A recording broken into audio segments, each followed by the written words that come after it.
형제와 여러분 안녕하세요. 오늘은 3월 26일 화요일 예수님을 잊지 마십시오 라는 제목으로 마태복음 21장 33절부터 46절까지를 묵상합니다.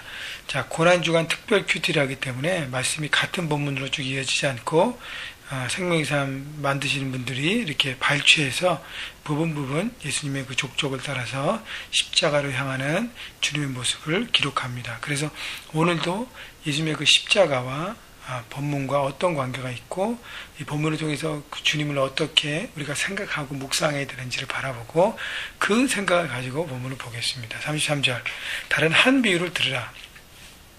한 집주인이 포도원을 만들어 산 울타리로 두르고 거기에 집자는 틀을 만들고 방대를 짓고 농부들에게 새로 주고 타국에 갔더니 자 등장인물이 포도원 주인이 있고 포도원 농부들이 있습니다. 자, 주인이 포도원을 잘 가꾸고 난 다음에 그렇게 일할 수 있는 환경을 제공하고 농부들에게 그것을 새로 줬습니다. 그러니까 맡겼습니다. 그리고 타국에 가서 그 모든 것들을 이제 어떻게 하는지를 이제 관찰합니다. 34절 열매 거둘 때 가까움에 그 열매를 받으려고 자기 종들을 농부들에게 보내니 농부들이 종들을 잡아 하나는 심히 때리고 하나는 죽이고 하나는 돌로 쳤거늘 다시 다른 종들을 처음보다 많이 보내니 그들에게도 그렇게 하였는지라. 자, 농부들은 주인으로부터 이렇게 렌트를 받고 그 다음에 거기서 일을 합니다. 그래서 벌어들인 포도원의 소득의 일부를 주인에게 주고 그 다음에 작은 포션을 본인들이 가져갑니다. 자, 그런 어떤 계약 가운데 농부들이 일합니다. 그런데 그 이제 열매를 거둘 때 주인이 농부들에게 자신의 그 종들을 보냈는데 농부들이 그 종들을 때리고 죽이고 박해하고 그래서 다 물리쳤습니다. 그 주인이 또 다른 종들을 많은 종들을 처음보다 많이 보냈는데 그렇게 했어요. 결국 뭐냐면 농부들이 자신이 주인이 아닌데 주인의 역할을 하면서 잠시 주인인 것처럼 자신의 자리를 잊고 있었다는 것입니다. 여러분, 농부들은 주인이 아니에요. 주인은 포도원 주인입니다. 그런데 주인이 아니고 일꾼과 청직임인데 불구하고 자신이 주인처럼 행사하려고 하니까 주인이 보낸 종들에 대해서 불편하게 생각한 거죠.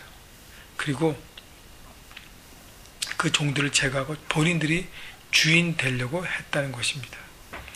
여러분, 그것을 보면서 하나님께서 우리에게 이 땅의 삶을 맡겨주시고 우리에게 이렇게 살려고 하는 사명을 주셨어요. 그런데 우리가 똑같이 주인 되려고 하면 하나님께서 주신 말씀들, 하나님께서 보내진 하나님의 사람들을 귀찮게 여기고 불편하게 여기고 오히려 그것을 적대하는 잘못된 오류를 범할 수 있다는 것입니다. 그래서 내가 내 삶의 주인이 아닌 것을 깨달아야 합니다. 그렇지 않으면 우리가 주인 행세를 하고 결국 죄 가운데 빠지게 되고 결국 우리의 삶은 무너지게 돼 있는 것입니다. 왜냐하면 심판이 있기 때문이에요.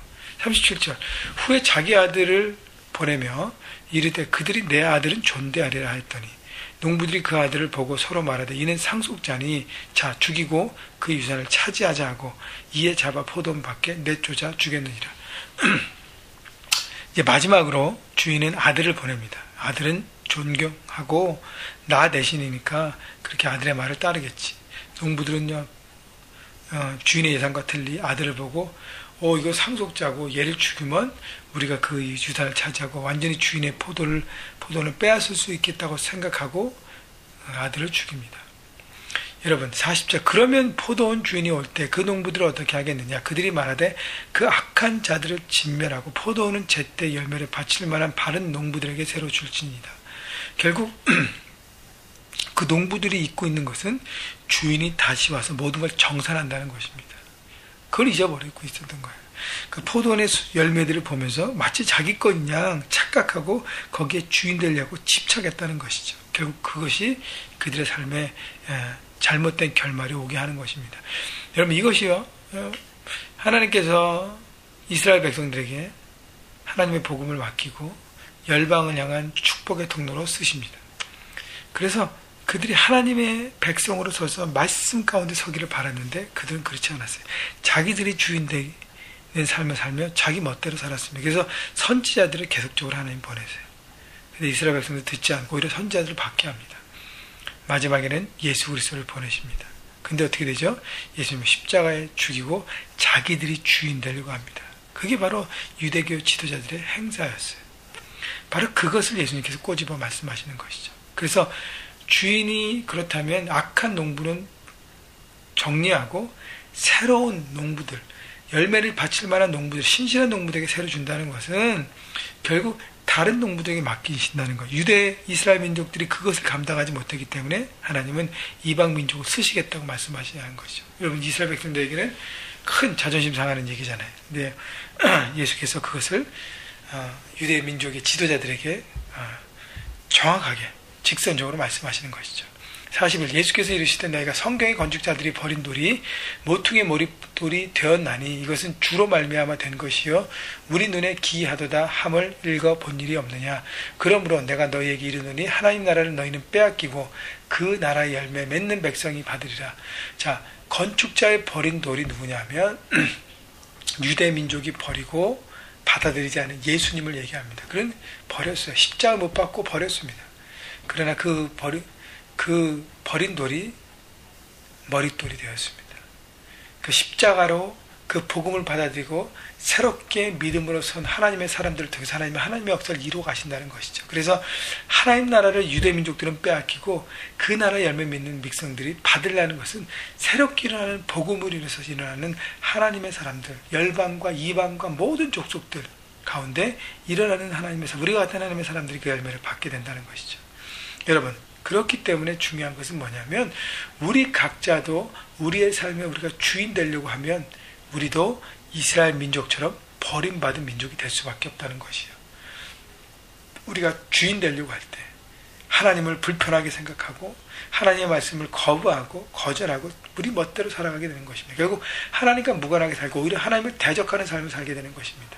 여러분, 십자가로 시작한 하나님의 나라, 여러분 그 나라를 받은 우리가 그 나라를 바로 우리가 받았습니다. 우리는 열매 맺는 백성으로 부름받았어요.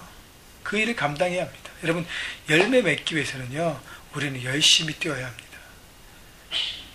주인이신 하나님의 말씀과 하나님의 음성과 하나님의 뜻을 날마다 품고 그것을 나누고 전하는 삶에 우리는 부름받았다는 것입니다. 여러분, 뭐로 시작했어요?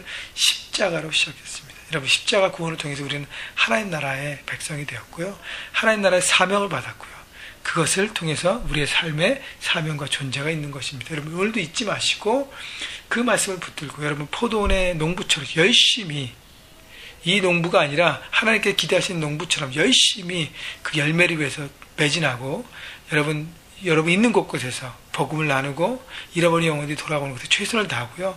또 우리 멕시코를 준비하는데 선교를 그곳에서 하나님의 사랑을 나누는 여러분 모두가 되기를 바랍니다. 여러분 잊지 마십시오.